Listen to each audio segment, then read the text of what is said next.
본격적인 말씀에 들어가기 전에 여러분 한 말씀 드리면, 이 표류하는 사람들의 비극에 대한 이야기인데요. 우리가 직접 경험해 본 적은 없으시겠지만, 그리고 영화나 이런 다큐나 이런 데 보면 배가 난파되어서 구명정에 몸을 싣고 망망대해 그 바다 한가운데 떠도는 사람들의 고통이 무엇일까요? 아이러니하게도 그 사람들의 가장 큰 고통은 바로 갈증입니다. 주변에 온통 물이에요. 근데 마실 물이 없어서 주워한다는 것이죠. 이때 가장 위험한 유혹이 찾아옵니다. 바로 눈앞에 넘실거리는 그 바닷물이 큰 유혹이에요. 너무 목이 탄 나머지 그 물을 이제 한 모금 마시게 되면 어떻게 될까요? 바닷물의 염분은 몸속의 수물을 더 빠르게 빼앗아가고, 마시면 마실수록 갈증이 더 심해져서 결국에 탈수 증세로 생명을 잃게 된다고 합니다. 자, 여러분, 이 모습, 이런 모습들, 제가 이 이야기를 하는 이유가 오늘 이 시대를 살아가는 우리의 모습이 아닌가, 이런 생각을 해보게 됩니다. 우리 인간은 하나님께서 지으셨어요. 하나님께서 우리를 지으실 때에 우리의 심령 속 깊숙이 하나님만이 채울 수 있는 그런 거룩한 빈 공간을 남겨두셨습니다. 근데 우리는 그 공간을 채우기 위해서 세상이라는 바다에서 끊임없이 바닷물을 부어 마시고 있다는 거예요. 어떤 물질이라는 바닷물, 성공이라는 바닷물, 쾌락이라는 바닷물 계속 마십니다. 이것만 채워지면 행복할 것 같고, 이것만 채워지면 살 것 같다고 믿으면서 말이죠. 그럼 마시면 마실수록 어떻게 될까요? 잠시 배부른 것 같고, 잠시 갈증이 해결된 것 같지만, 돌아서면 더 큰 공허감, 갈증이 우리를 덮쳐옵니다. 겉으로는 풍요로운데 속은 바싹바싹 말라가는, 바로 영적 탈수 상태에 빠져 있게 된다는 겁니다. 계속해서 우리가 요한복음 말씀을 우리가 이제 살펴보고 있는데, 여러분, 신약의 복음서가 몇 권이죠? 사복음서 4권입니다. 근데 여러분, 마태, 마가, 누가복음을 우리가 보통 공간복음이라고 그래요. 왜냐하면 마태, 마가, 누가가 기록된 이 복음은 내용이나 구조나 표현이 참 비슷합니다. 공통점이 참 많아요. 그래서 공간복음이라고 불러요. 근데 여러분, 요한복음은 거기에 끼이지 않습니다. 자, 왜냐하면 이 요한복음은 그 공간복음과는 내용도 또 구조도 표현도 상당히 달라요. 여러분, 요한이 이 요한복음을, 복음서 요한복음이 가장 마지막에 기록된 말씀입니다. 요한이 이 요한복음을 쓰기 전에 요한도 마태복음, 마가복음, 누가복음 다 보고 알고 있었어요, 그 내용을. 근데 요한도 이제 자신도 예수님에 관한 글을 기록하고 싶은데 그 공간복음과는 뭔가 다르게 기록하고 싶었던 것 같아요. 그래서 그것과는 좀 차이 있게 이 말씀을 기록하는데, 그래서 요한복음을 보면, 요한복음의 시작을 보면 구약의 시작이 창세기 말씀이죠. 창세기 1장 1절에 뭘로, 어떤 단어로 시작하죠? 태초에. 그죠? 태초에. 그리고 요한복음도 여러분, 태초에라는 단어로 시작하고 있어요. 그리고 여러분, 요한복음 이제 저희가 우리가 필사를 하시자고 저희가 이렇게 광고를 드렸는데, 요한복음을 이렇게 읽으면서 또 필사하면서 한번 여러분 쭉 써보십시오. 참 많이 다릅니다. 참 특별해요. 여러분, 요한복음에는 요한이 7개의 표적만 딱 뽑아서 기록해 놓고 있어요. 근데 그것을 어떤 이 기적들을 기록해 놨을 때 단순한 어떤 능력의 과신 이적이라든가 또 놀라운 일인 기사라고 부르지 않고 표적이라고 기록하고 있어요. 그 이유는 뭐냐면 이 사건 자체보다 그 너머에 있는 실체, 바로 예수님이 누구신지를 보여주는 역할을 하는 거예요. 자, 제가 지난번에 말씀드렸죠. 요한이 왜 요한복음을 썼는가? 이게 참 중요하다고 말씀드렸어요. 요한은 이 요한복음을 기록해서 이 읽는 독자들에게 예수님을 알고, 그리고 예수님을 믿어서, 그러니까 예수님이 하나님의 아들이심을 믿어서 그 믿는 자들이 뭘 얻게 하기 위해서? 영생을 얻게 하기 위해서 이 요한복음을 기록했다라고 말씀드렸어요. 자, 그리고 이 요한복음을 이렇게 기록할 때 보면 시간 배경을 설명할 때 유월절을 아주 매우 중요하게 다루고 있어요. 요한복음을 보면 세 번의 유월절을 예수님께서 지냈다는 것을 알 수 있습니다. 그래서 예수님의 공생의 기간을 이렇게 3년으로 추정하는 이유도 그 가운데 하나예요. 그 이유가 있어요. 또 요한복음의 이 복음서를 보면, 자, 헬라어로 에고 에이미, 바로 나는 나다, 내가 그다라는 선언을 자주 사용합니다. 이 표현이 어떤 표현이냐면 모세가 하나님의 부르심을 받을 때에 하나님의 이름을 물어봐요. 그때 출애굽기 3장 14절에 보면 나는 스스로 있는 자다, 이렇게 하나님의 이름을 표현합니다. 근데 이게 새 번역에는 어떻게 번역하고 있냐면 그를 나는 곧 나다라고 번역하고 있어요. 이 구약 성경이 히브리어로 기록되어 있을 텐데 이 구약 성경을 헬라어로 번역한 학자들도 이 출애굽기 3장 14절 말씀 번역할 때 헬라어 에고 에이미로 번역하고 있다는 거예요. 자, 그래서 이 요한복음에는 이 에고 에이미, 그러니까 아무런 서술 없이 이 에고 에이미가 7번 서술됩니다. 또 이 에고 에이미에 서술을 붙여서 또 사용된 것이 또 7번 등장해요. 그러니까 예를 들면 오늘 우리가 성경에 있지 않으시고 우리가 6장 뒤에 보면 예수님께서 자신을 뭐라고 선언하시냐면 나는 생명의 뭐다? 떡이다. 이게 바로 에고즈의 아르토스 에이미라는 그 헬라어입니다. 나는 생명의 떡이다. 나는 뭐 세상의 빛이다. 나는 선한 목자다. 이게 다 그 용법을 써서 사용하고 있어요. 그러니까 이것을 통해서, 그죠? 제가 강조했잖아요. 7이라는 숫자. 7가지의 이적. 그리고 에고 에이미도 그냥 절대적으로 사용한 게 7번, 또 서술어 붙여 사용한 7번. 이런 모든 표현들이 심상치 않은 거예요. 그러니까 요한이 다 이런 구조를 가지고 그런 모든 구조 속에서도 오직 예수님이 하나님의 아들이심을 드러내기 위해서 이 요한복음을 이렇게 쭉 기록했다는 거예요. 자, 여러분 오늘 우리가 읽은 요한복음 6장 말씀, 우리가 잘 아는 오병이어의 이야기죠. 자, 이 표적, 이 기적은 아까 이게 말씀드렸지만 공관복음서에도 기록되어 있고 똑같이, 그러니까 총 4복음서에 다 기록된 유일한 기적, 유일한 사건이에요.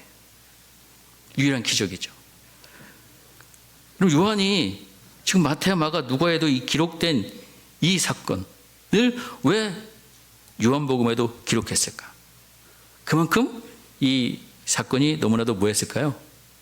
중요했다고 판단됐기 때문에 거기에 기록했겠죠. 그리고 오늘 우리가 본 이 6장은 요한복음에서도 가장 많은 분량을 차지하는 장이에요. 자, 6장을 우리가 보면 처음에 보면 어떤 허기, 배고픔에 대한 이야기로 시작합니다. 지난주에 우리가 한 여인의 어떤 목마름에 대한 이야기로 시작했는데 오늘 말씀에는 수천 명의 무리가 굶주려 있는 상황, 그 상황 속에서 이 말씀이 시작되고 있어요. 자, 지금 수천 명의 무리, 수많은 무리가 예수님을 열망합니다. 열광해요. 자, 왜 그랬냐면 바로 그들은 배고팠기 때문이고 또 그 배고픔을 주님께서 해결해 주셨기 때문에 예수님은 그들의 배고픔을 아셨습니다. 그래서 보리떡 5개, 물고기 2마리로 그들을 배불리 먹이셨다라고 이야기하고 있어요. 근데 오늘 우리가 이 6장을 전체를 쭉 훑어보면, 자, 배가 부른 그들이 예수님을 처음에는 열광적으로 따르다가 나중에는 예수님을 더 어떻게 해요? 버리고 떠난다는 거예요. 도대체 무엇이 잘못된 것인가? 왜 이런 기적을 경험하고 배불리 먹은 사람들의 이 반응, 왜 생명의 주님을 버리고 돌아서는 것일까? 자, 오늘 저와 여러분이 이 질문을 한번 던져보면서 우리가 평생 걸고 쫓아야 될 진짜 양식이 무엇인지, 그리고 우리의 영혼의 진정한 주인이 누구신지를 오늘 말씀을 통해서 깊이 깨닫기를 간절히 소망합니다. 자, 오늘 본문의 배경은 갈릴리 바다 건너편 빈들이에요. 그렇죠? 또 아까 말씀드렸듯이 유월절에 유대인의 명절인 유월절이 가까이 왔다라고 얘기합니다. 유월절에 대해서 많은 사람들이 예루살렘으로 이동하던 중에 예수님께서 그곳에 어디에 계시다는 소식을 듣고 그것이 거기에 많은 무리들이 모여들었어요. 근데 그들이 왜 예수님을 쫓았느냐, 따랐느냐? 2절에 있죠. 큰 무리가 따르니 이는 병자들에게 행하시는 표적을 보았음이로라. 자, 지금 그들이 예수님을 따르게 된 이유 뭐냐면 바로 예수님을 해결사로 본 거죠. 어떤 해결사? 내 인생의 문제를 해결해 주실 수 있는 분, 내 질병을 고쳐주고 내 삶의 결핍을 채워줄 능력자로, 해결사로 예수님을 보고 지금 수많은 사람들이 예수님을 지금 따르게 된 거예요. 그 빈들에 앉아서 예수님께서 그들에게 말씀을 가르칩니다. 근데 말씀을 가르치고 시간이 지나보다 보니까 지금 이 무리들이 어떤 상황이에요? 허기가 진 상태예요. 예수님께서 지금 아주 귀한 말씀을 들으니까 너희들 금식해라 하지 않으셨어요. 굶기지 않으셨어요. 그 빈들에 먹을 것이 없었습니다. 그래서 예수님께서 제자인 빌립에게 묻죠. 우리가 어디서 그죠? 떡을 사서 이 사람을 먹이겠느냐? 자, 우리가 이 오병이어의 사건 우리가 이야기할 때 떡이 나오는데요. 근데 여러분 이거는 좀 성경이 잘못 번역한 거예요. 원래는 떡이 아니라 뭐가 맞아요? 빵이 맞는 거예요. 빵이. 빵과 떡의 차이가 뭔지 아십니까, 여러분? 여러분, 떡, 우리의 문화에서 떡이 어떤 의미냐면 떡은 주식이 아니고요. 뭐예요? 간식이죠. 우리가 밥 먹고 나서 나중에 여러분 떡 먹잖아요. 여러분 뷔페에 가서 여러분 떡 먼저 막 챙겨 드시나요? 아니죠. 다 먹을 거 먹고 배 채우고 어느 정도 나서 간식으로, 후식으로 과일도 먹고 떡도 드시잖아요. 그럼 떡은 간식이에요. 주식이 아닙니다. 근데 여러분 유대인들에게 또 중동 사람들에게 이 빵은 뭐예요? 주식이에요. 우리의 밥과 같은 거예요. 그러니까 약간 그렇기 때문에 이 뉘앙스가 좀 오해할 수 있어요. 자, 그리고 지금 오병이어의 이 사건인데요. 지금 떡을 사서 그래서 이제 이 사람 어디서 먹이겠느냐 예수님께서 이제 물어봐요. 빌립의 믿음을 시험했다라고 얘기하고 있죠. 그래서 계산이 빠른 빌립이 대답합니다. 지금 딱 대충 눈으로 딱 사람들 세워서 계산해 보니까 지금 이 사람의 조금씩만 주어도, 그러니까 넉넉히 주는 것 때문에 조금씩만 주어도 200데나리온의 떡으로 부족합니다라고 얘기합니다. 200데나리온이라 하면 당시에 이 노동자의 1년 연봉에 해당하는 그런 금액입니다. 큰 금액이에요. 그럼 빌립은 나름대로 그래도 정확하게 계산을 한 것 같아요. 하지만 그의 계산에는 뭐가 빠져 있어요? 변수가 빠져 있습니다. 그 변수가 뭘까요? 바로 예수님이라는 거죠. 계산은 정확했어요. 판단은 정확했습니다. 근데 지금 그 앞에 계신 예수님의 능력을 그는 깨닫지 못하고 있는 거예요. 자, 그때 안드레가 등장합니다. 그리고 말씀을 딱 보면 지금 안드레는 예수님 그렇게 말씀하셨을 때 빌립이 딱 계산하고 있을 때 안드레는 뭐 했을까요? 사람들 막 찾아다니면서 혹시 뭐 음식 갖고 있는 거 있나요? 음식을 찾아다녔어요. 음식을 찾아다닌 겁니다. 그래서 어린아이가 가지고 온 그 음식을 발견했어요. 자, 우리가 보리빵 5개, 물고기 2마리 이렇게 표현하는데요. 여러분, 보리빵 뭐 이런 빵 5개가 아니에요. 물고기 막 이런 큰 굴비 같은 거 2마리 아닙니다. 이 아이가 갖고 온 도시락 얼마나 여러분 부족할 것 없겠어요. 그냥 보리빵 조각 한 5개, 작은 조각 5개고요. 물고기도 막 1마리, 2마리가 아니라 그냥 작은 조각. 그렇죠? 그 2조각 갖고 온 거예요. 그게 전부라는 거예요. 그래서 이 안드레가 그것이 이 많은 사람에게 얼마나 되겠습니까? 나름대로 그렇죠? 가서 순종해서 가지고 왔지만 안드레 역시 반신반의했습니다. 하지만 예수님께서 그 작은 헌신을 받아들여셔서 이제 하늘을 우러러 축사하셨어요.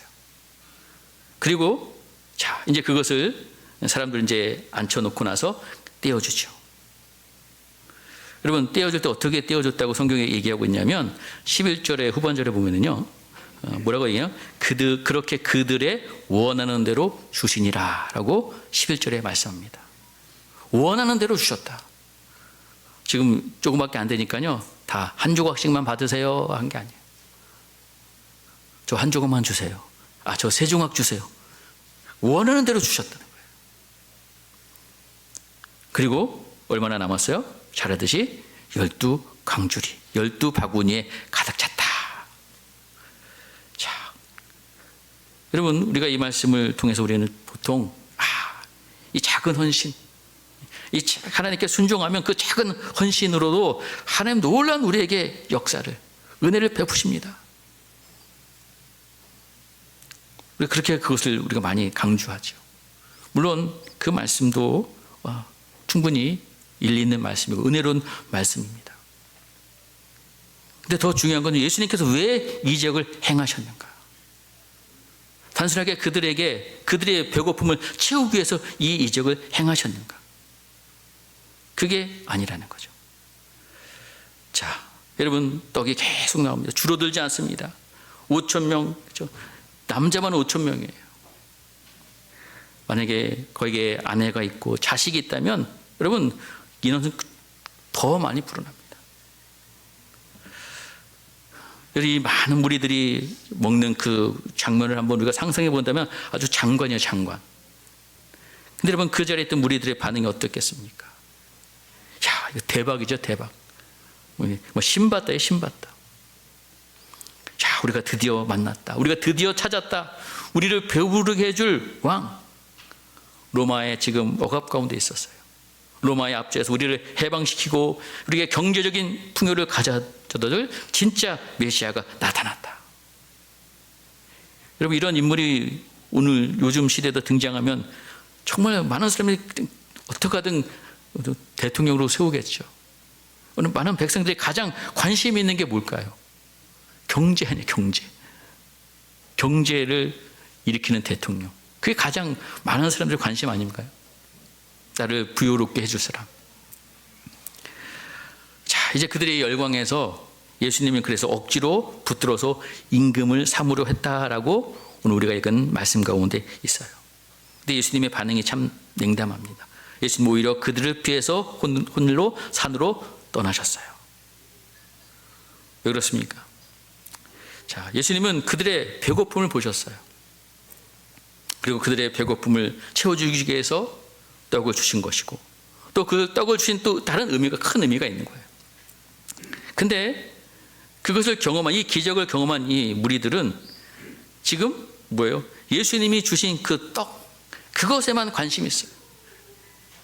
육신의 배부름, 그것에만 관심이 있어요. 여러분, 그것은 그들의 영혼을 구원할 수 없다는 것을 아셨기 때문에 예수님께서는 그들을 피해서 떠나신 것입니다. 그럼 성도 여러분, 우리가 처음에 예수 믿을 때에도 우리가 이런 모습이 있었어요. 많은 사람들이 그렇죠? 병들고 고난 속에서 또 이런 여러 가지 어려운 문제를 해결하기 위해서 우리가 주님 앞에 나옵니다. 물론 주님께서는 자비로우신 분이시기 때문에 그런 것들을 해결해 주시고 또 그런 필요를 채워주세요. 그러나 여러분, 아까도 말씀드렸듯이 우리가 기억해야 될 것은 이 오병이어의 핵심은 떡이 아니라는 거예요. 바로 예수님이 누구신가를 보여주는 표적입니다. 여러분, 표적은 표지판과 같은 거예요. 우리가 표지판을 보고 발견하고 그 표지판 자체를 붙들고 있으면 우리는 목적지에 갈 수 없어요. 여러분, 이 무리들이 그 떡을 경험했다면 이 떡을 주시는 분이 누구신지를 보여야 되는데 관심 없어요. 오직 떡에만 정신이 팔려 있는 겁니다. 여러분, 우리가 이 수준에 머물러 있어서는 결코 안 된다는 거예요.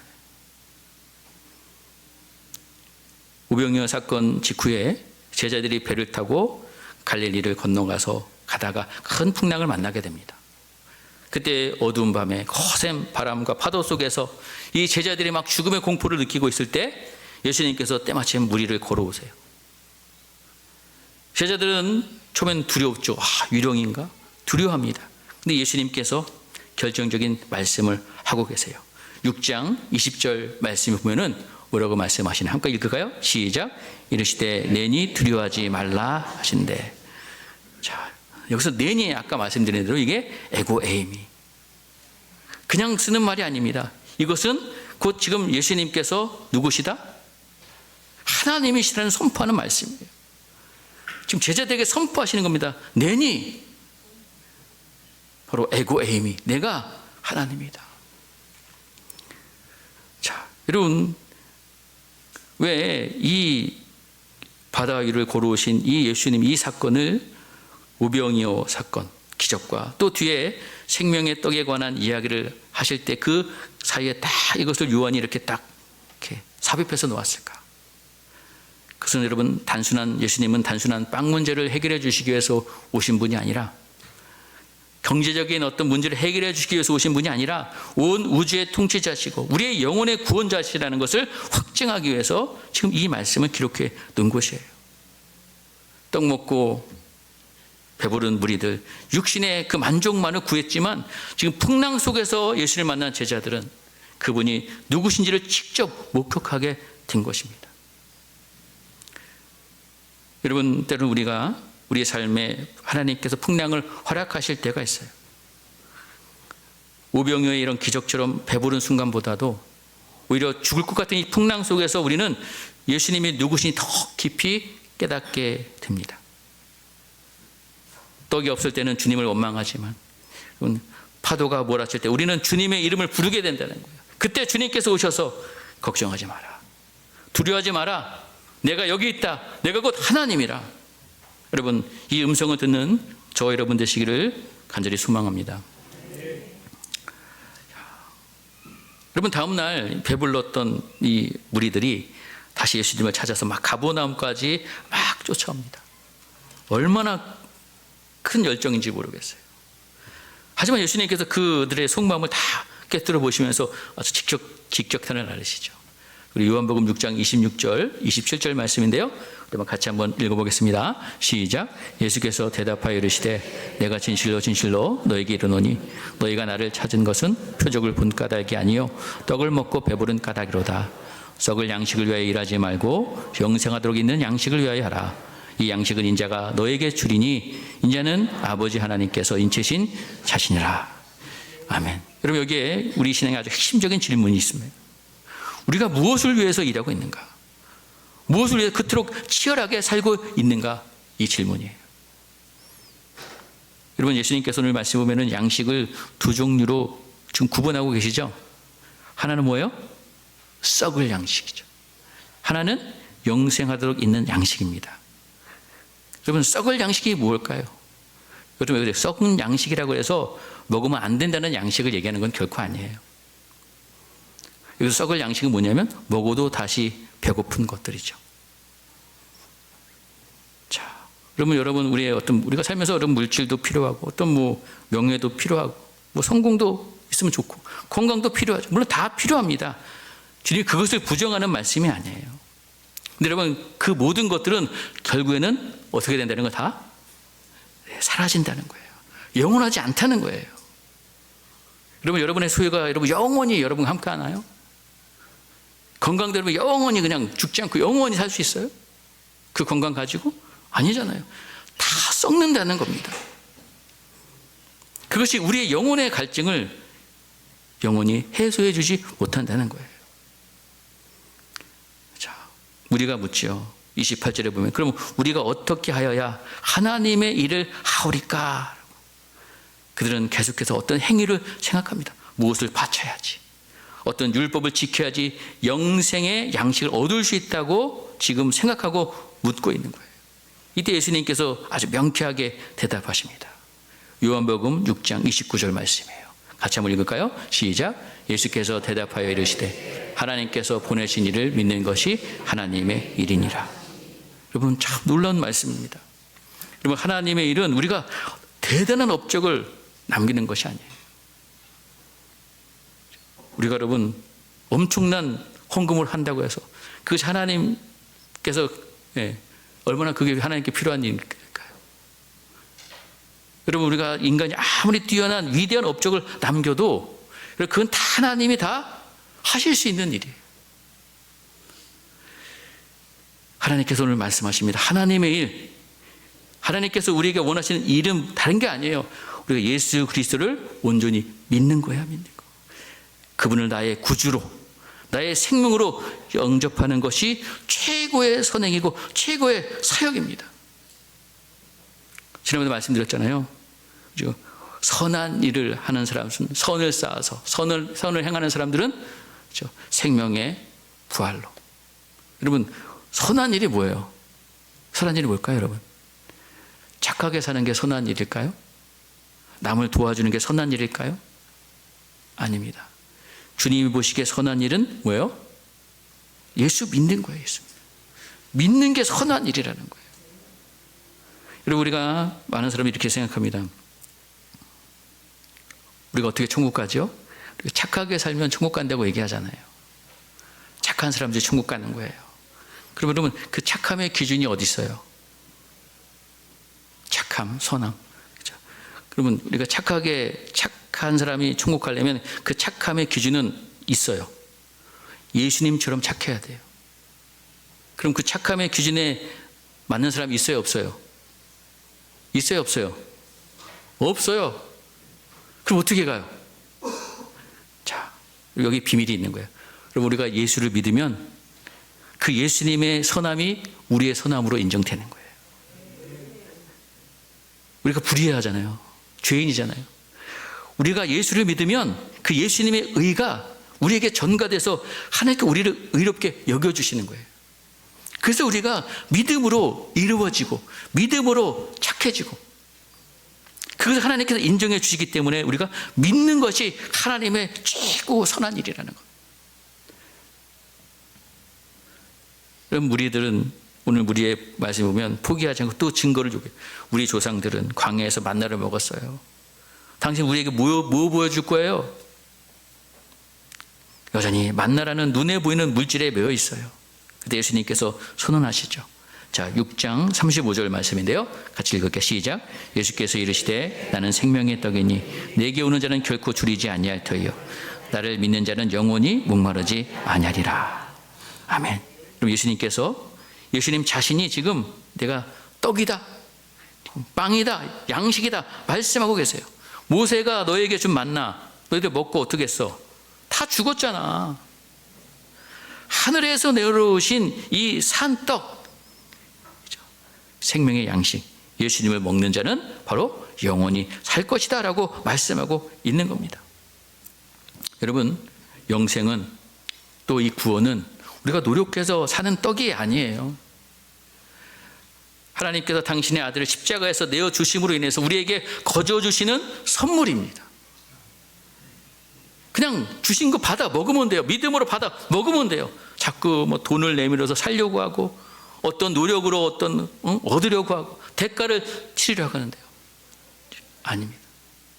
생명의 양식은 오직 믿음으로만 우리의 것이 된다는 것을 여러분 기억해야 될 줄 믿습니다. 그럼 공짜예요, 공짜. 근데 사람들이 공짜라는 걸 잘 못 믿어요. 예수님께서 다 값을 치러주셨어요. 자, 여러분, 예수님의 말씀이 육신이 점점 더 깊어지고 어려워지는데 내가 하늘에서 내려온 떡이다 라고 하니까 이 유대인들이 막 수근거려요. 아니, 저 사람 요셉의 아들 예수잖아.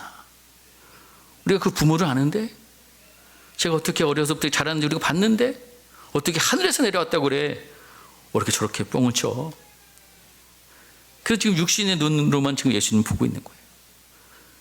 그래서 예수님께 더 충격적인 말씀하십니다. 요한복음 6장 54절에 55절 말씀인데요.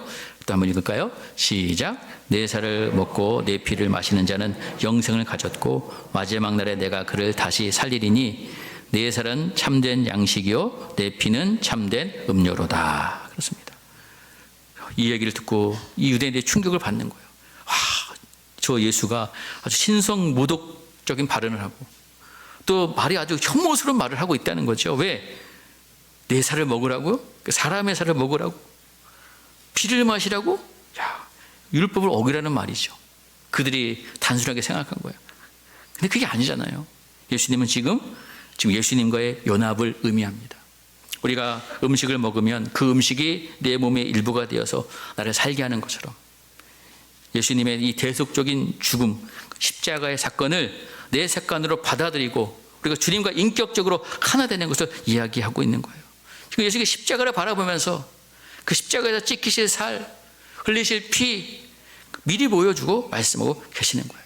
그래서 너희가 살기 위해서는 내가 죽어야 된다. 내가 죽어서 생명의 떡이 되고 너희 속에 들어가는 그래서 생명의 피가 되어서 그래서 너희 속에 들어가서 영원히 너희가 그래야 영원히 살 수 있어. 지금 이 말씀을 예수님께서 하고 계신 거예요. 자, 여러분 존 칼빈이라는 학자는 이 말씀을 주의하면서 뭐라고 말씀했냐면 그리스도와 연합하지 않고는 그 누구도 생명의 효력을 맛볼 수 없다라고 강조했어요. 자, 사랑하는 성도 여러분, 오늘 주 앞에 나와서 예배드리는 저와 여러분 정말 예수님과 연합되어 있습니까? 예수님과 하나가 되어 있습니까?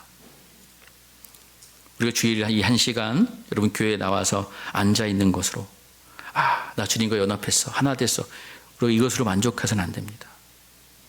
예수님의 말씀이 내 생각이 되고 예수님의 보혈이 내 가슴 속에서 흐르고 예수님의 심장이 내 삶의 동력이 되어야 된다는 거예요. 그것이 바로 생명의 떡을 먹는 삶이라는 것을 여러분 깨닫기를 간절히 소망합니다.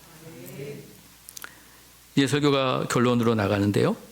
예수님께서 이 생명의 떡에 대한 설교를 이제 마치시니까 어떤 일이 벌어지냐면, 자, 66절 우리 한번 같이 한번 읽어보겠습니다. 시작. 그때부터 그의 제자 중에 많은 사람이 떠나가고 다시 그와 함께 다니지 아니하더라. 참 가슴 아픈 장면이에요. 어제까지만 해도 예수님을 왕으로 모시겠다고 황호하던 그 수많은 무리가 병을 고쳐달라고 매달렸던 그 사람들이 말씀이 너무 어렵네. 우리가 저 말씀 우리는 받아들일 수가 없어. 우리가 원하는 게 아니야. 우리가 원하는 떡이 아니야. 그러면서 등 돌리고 예수님을 다 떠나갔어요. 그들이 원했던 건 뭐예요? 배부름이에요, 배부름. 육신의 만족이었습니다. 예수님이 아니었어요. 그들은 문제 해결을 원했지 죄사함을 받고 영원한 생명을 얻는 것, 이것엔 관심이 없었던 거예요. 다 떠나가고 이제 예수님 곁에는 12명의 제자만 남아 있었습니다. 그때 예수님께서 제자들에게 물어요. 자, 67절 말씀이죠. 뭐라고 묻습니까? 예수께서 12제자에게 이르시되 너희도 가려느냐? 너희도 저들처럼 내 주머니가 채워지지 않는다고 해서 나를 떠나겠느냐? 너희 뜻대로 일이 풀리지 않는다고 나를 버리겠느냐? 이 질문을 하고 계신 거예요. 이때 그 예수님의 그 제자 베드로가 대답하죠. 여러분, 이 고백이 우리 평생의 고백이 되길 원합니다. 자, 6장 68절, 69절 말씀이에요. 같이 읽을게요. 시작. 시몬 베드로가 대답하되 주여 영생의 말씀이 주께 있사오니 우리가 누구에게로 가오리까? 우리가 주는 하나님의 거룩하신 자인 줄을 믿고 알았사옵나이다. 그렇습니다. 그럼 베드로는 그나마 그래도 깨달았어요. 그럼 베드로도 예수님의 말씀이 다 이해하지 못했을 거예요. 그러나 세상에 나가봤자 썩을 양식뿐이라는 것, 오직 예수님께만 영원한 생명이 있다는 것을 그는 믿음의 눈으로 본 거죠. 비록 당장에는 우리 손에 잡히는 떡은 없어도 저 주님이 생명 자체이심을 알았기 때문에 배로는 떠나지 않고 예수님을 끝까지 따르겠다고 고백하고 있는 겁니다. 자, 여러분, 이 요한복음을 6장을 쭉 보면서 우리는 우리 인생이 이렇게 끊임없는 허기와의 전쟁 속에 있다는 것, 더 많은 물질, 더 높은 지위, 더 큰 안정을 구하고 더 큰 쾌락을 구하고 우리는 그것을 위해 평생 많은 사람들이 달려갑니다. 하지만 세상에 주는 떡 먹어도 채워지지 않아요. 왜? 그것은 썩을 양식이기 때문에. 하나님께서 본래 인간을 지으셨을 때 에덴 동산에 여러분 중요한 나무 두 그루가 있었습니다. 한 그루가 뭐죠? 선악을 알게 하는 나무가 있었고 생명나무가 있었어요. 생명나무 실과를 먹으면서 우리 인간들이 하나님과 영원한 교제를 하며 영원한 생명을 누리면서 살도록 하나님께서 생명나무를 거기에 주셨거든요. 이 열매는 인간의 어떤 자생적인 능력이 아니라 하나님의 공급하시는 생명에 의존해야만 살 수 있다는 어떤 피조물의 어떤 겸손을 상징하는 그런 이제 나무이기도 합니다.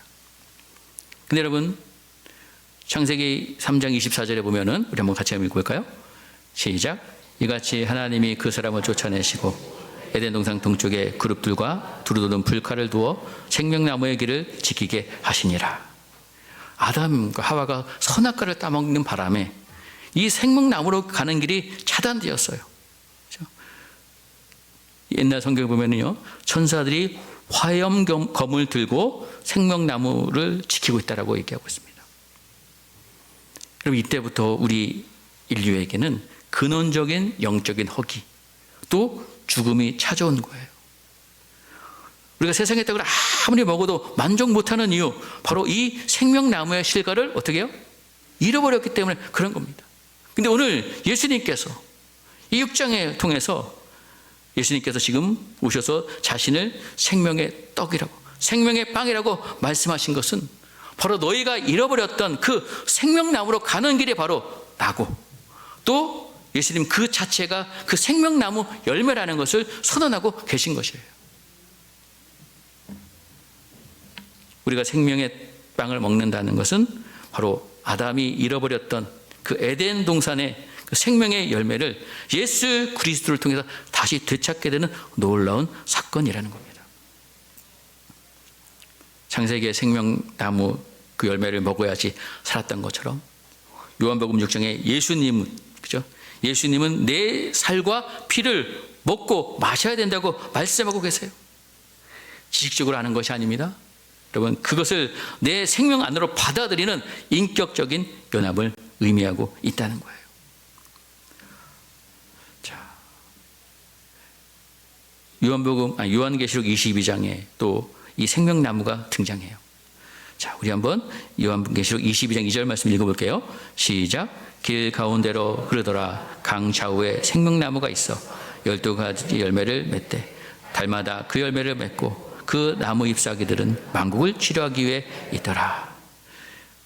예수님께서 오셔서 이 지상 사역에서 생명의 떡으로 우리를 먹이신 예수님께서 완성될 하나님 나라에서 영원토록 우리에게 이 생명을 공급하시는 그 생명나무 그 자체가 되고 계신 거예요. 자, 여러분 4세기에 활동했던 성자 아우구스티누스라고 여러분 들어보셨을까요? 그의 저서 고백론에는 인간의 근원적인 허기에 대해서 이렇게 고백합니다. 주여, 당신은 우리를 당신을 향해 살도록 창조하셨으므로 우리의 마음이 당신 안에서 안식을 얻기까지는 평안이 없나이다. 여러분, 이 어거스틴은 세상의 어떤 철학, 또 세상의 쾌락, 그렇죠? 썩을 양식을 가지고 아주 배불러 보려고 아주 애썼던 사람이에요. 그 영혼의 갈증 채워지지 않았습니다. 더 심해질 뿐이었어요. 결국 그가 밀라노의 한 정원에서 갑자기 어느 날 한 음성이 들려옵니다. 집어서 읽어라. 성경을 읽으라고 했어요. 읽고 딱 펴보니 거기에 하나님의 말씀이 그 심령을 깨우쳤어요. 그때부터 다시 예수님을 인격적으로 만나고 믿어서 그가 생명의 말씀을 통해서 예수 그리스도를 만난 후에야 비로소 영혼의 참된 배부름을 얻게 되었다는 것입니다. 사랑하는 성도 여러분, 오늘 예수님께서 우리에게 전부를 내어주셨습니다. 십자가에서 찢기신 그 몸은 우리의 생명의 양식이 되었고 그 흘리신 피가 우리에게 생명수가 되었다는 거예요. 여러분, 복음이 뭡니까? 자격이 없는 우리를 위해서 하나님께서 친히 그 식탁이 되어주신 사건입니다. 우리가 할 일은 이제 그분 앞으로 나가서 주님, 나는 주님 없이 한순간도 살 수 없는 죄인입니다. 주님만이 나의 생명입니다 고백하면서 그분을 우리가 믿고 받아들이는 거예요. 다시 한번 여러분, 오늘 이 시간 여러분의 스스로 물어보십시오. 나는 지금 무엇을 위해서 일하고 있는가? 무엇을 위해서 살아가고 있는가? 떡 때문에 예수를 따르는 무리인가? 아니면 말씀 때문에 예수를 따르는 제자인가? 세상은 끊임없이 우리를 유혹합니다. 세상의 복, 세상의 만족. 그렇죠? 우리 신앙 속에서도 그래요. 예수 믿으면 잘 된다. 형통한다. 물론 하나님 우리에게 그런 모든 복을 주실 수 있는 분입니다. 그러나 그 세상의 복이 우리 인생의 목적이 돼서는 안 된다는 거예요. 그럼 우리도 언젠간 예수님을 떠날 수 있는 무리에 불과하다는 것이에요. 참된 성도는 마지막 날에 나를 다시 살리실 그 부활의 소망, 영생의 약속 하나만으로도 충분한 사람입니다. 내 주머니가 비어있고 지금 몸에 질병이 찾아왔다고 할지라도 인생의 풍랑이 몰아쳐와도 영생의 말씀이 여기 계시니 내가 어디로 가겠습니까? 라고 고백하면서 주님의 옷을 붙잡는 사람인 줄 믿습니다. 이번 한 주간 여러분, 세상의 썩을 양식을 얻기 위해서 발버둥 치기보다는 내 안에 계신 생명의 떡이신 예수 그리스도를 깊이 묵상하면서 그분과 연합하여 함께 동행하는 한 주가 되기를 간절히 소망합니다. 그분이 주시는 평안은 세상이 주는 것과 같지 않습니다. 그분이 주신 기쁨은 어떤 상황에서도 마르지 않는 참된 기쁨입니다. 그 주님과 함께 영생의 길을 묵묵히 걸어가는 진정한 제자의 삶을 사시기를 주의 이름으로 간절히 축복드리겠습니다.